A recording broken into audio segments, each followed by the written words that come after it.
আমার চ্যানেলে নতুন হয়ে থাকলে লাইক, কমেন্ট, শেয়ার ও সাবস্ক্রাইব করে দেবেন। একদা এক গ্রামে এক নুন ব্যবসায়ী ও তার একটি গাধা ছিল। তারা প্রত্যেক দিন নুন নিয়ে গ্রামের বাইরে তার দোকানে যেত। তাদের যেতে একটি ছোট পথ ও একটি নদী পার করতে হতো। আর গাধাটির প্রত্যেক দিন নুন নিয়ে যেতে খুব কষ্ট হতো, তাও সে ধীরে ধীরে নুন ব্যবসায়ীর সাথে যেত। একদিন গাধাটি নদী পার করতে গিয়ে পা ফসকে পড়ে যায়, আর গাধাটি আবার উঠে মালিকের সাথে দোকানে যায়।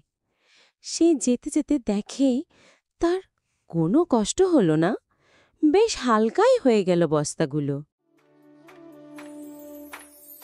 গাধাটির বেশ ভালো হলো। প্রতিদিনের মতো আজও গাধা আর নুন ব্যবসায়ী তার দোকানের জন্য রওনা হলো। হাঁটতে লাগল রাস্তায়। গাধাটির আবার কষ্ট হচ্ছে, আর সে যেতে যেতে যখনই নদীর কাছে এলো, আবার সে পড়ে গেল। গাধাটির চালাকি নুন ব্যবসায়ী ভালোই বুঝতে পারল, আর তার ব্যবসাটাও ভালো চলছিল না। তাই সে ঠিক করল তাকে ভালো শিক্ষা দেবে। তাই সে একটা তুলো ব্যবসায়ীর কাছে গাধাটিকে নিয়ে গেল, আর সেখান থেকে এক বস্তা তুলো কিনল। আর সেই তুলোর বস্তাকে গাধার পিঠে চাপিয়ে দিল। গাধাটি নিয়ে যেতে হালকাই লাগছিল, কিন্তু সে সেই নদীর কাছে যাওয়ার পর আবার পড়ে গেল, আর সে রাস্তায় বস্তাটিকে নিয়ে যেতে আরও কষ্ট হলো।